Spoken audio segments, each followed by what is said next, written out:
அனைவருக்கும் வணக்கம். நம்ம டெய்லியும் prelims and mains point of வியூல 5 கொஸ்டின்ஸ் கரண்ட் அஃபேர்ஸ்லேருந்து பார்க்குறோம். இன்னைக்கு என்ன கொஸ்டின்ஸ் இருக்கு அப்படிங்கிறத பார்ப்போம். Choose the correct statements about financial action task force அப்படின்னு சொல்லி கேட்டிருக்காங்க. நிதி நடவடிக்கை பணிக்குழு பற்றிய சரியான கூற்றுகளை தேர்வு செய்யவும் அப்படின்னு சொல்லி கேட்டிருக்காங்க. Has its head quarters in Paris, France அப்படின்னு சொல்லி கொடுத்துருக்காங்க.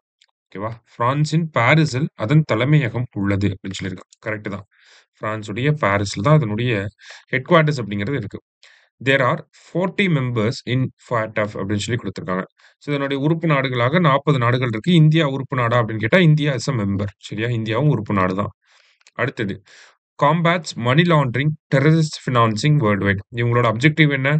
மனி லாண்டரிங்க வேர்ல்டு வைட் தடுக்கணும். டெரரிஸ்ட் ஃபினான்சிங், அதாவது பயங்கரவாத நிதியுதவி, பண மோசடி இது எல்லாமே உலகளாவிய அளவுல தடுக்கணும் அப்படிங்கிறது இவங்களுடைய நோக்கமாக இருக்கு.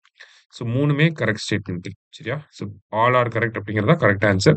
சமீபத்தில கூட இந்தியா என்ன பண்ணியிருக்காங்க அப்படின்னா, ஆ இவங்க வந்து லிஸ்ட் மெயின்டெயின் பண்ணுவாங்க. பிளாக் லிஸ்ட், கிரே லிஸ்ட் அந்த மாரி. சரிங்களா?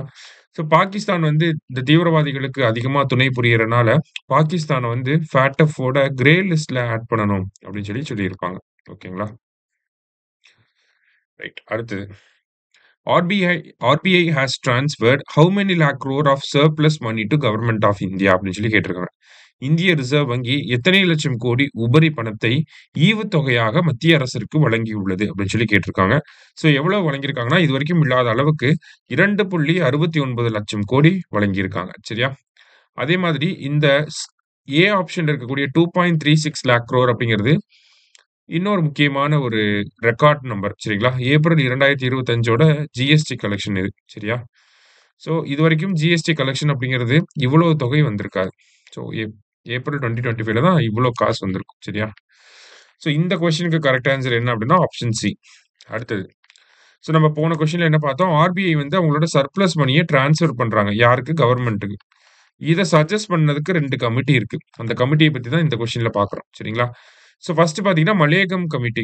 மாலேகம் குழு அப்படின்னு சொல்லி தமிழ்ல குடுத்திருக்காங்க. Recommended increasing the surplus transfer to support the government's fiscal deficit reduction efforts அப்படின்னு சொல்லி குடுத்திருக்காங்க. அரசாங்கத்தின் நிதி பற்றாக்குறையை குறைக்கும் முயற்சிகளை ஆதரிக்க உபரி பரிமாற்றத்தை அதிகரிக்க பரிந்துரைத்தது.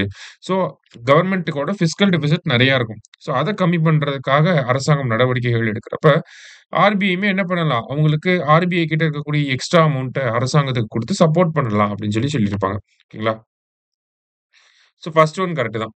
அதே மாரி பிமால் ஜலான் கமிட்டி 2018 அவங்க என்ன சொல்லியிருக்காங்க?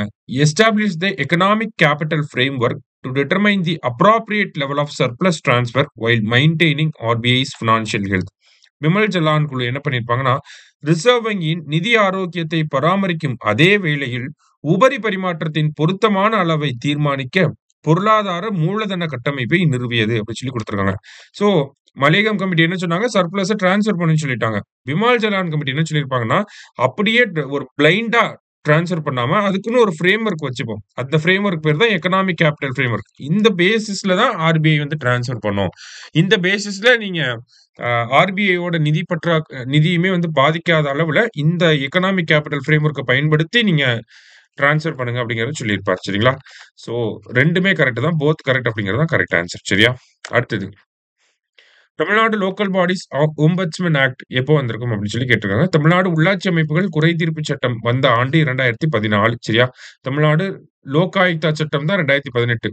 லோக்கல் பாடிஸ் ஓம்பட்ஸ்மன் ஆக்ட் அப்படிங்கிறது 2014. இதுல பார்த்தீங்கன்னா, உள்ளாட்சி அமைப்புகள்ல தேர்ந்தெடுக்கப்பட்ட எலக்டட் மெம்பர்ஸ் வந்து இருப்பாங்க. உள்ளாட்சி அமைப்புகள்ல வேலை செய்யக்கூடிய அதிகாரிகள்லாம் இருப்பாங்க.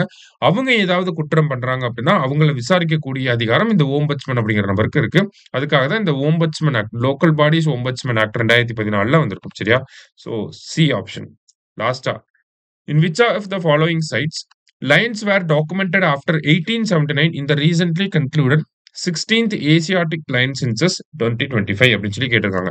சமீபத்தில் முடிவடைந்த 16வது ஆசிய சிங்க கணக்கெடுப்பு 2025ல் 1879ற்கு பிறகு சிங்கங்கள் எந்த இடத்தில் ஆவணப்படுத்தப்பட்டது அப்படின்னு சொல்லி கேட்டிருக்காங்க. ஸோ பர்தா அப்படிங்கிற இந்த பர்தா வைல்ட் லைஃப் சாங்சுரி குஜராத்ல இருக்கு. சரிங்களா? ஸோ இங்க வந்து சிங்கங்கள வந்து கண்டுபிடிச்சிருப்பாங்க. ஓகேங்களா? 1879க்கு அப்புறமா இங்க வந்து இருக்கு. ஓகேவா? ஸோ மொத்தமா எவ்வளோ லைன் இருக்கு இந்தியால அப்படின்னு பார்த்தீங்கன்னா, 891 லைன்ஸ் இருக்கு. According to 16th Asiatic lion census 2025. சரியா? இன்னைக்கு 5 கொஸ்டின்ஸ் பார்த்திருக்கோம். Thank you. Suresh IAS academy வெற்றியின் முகவரி.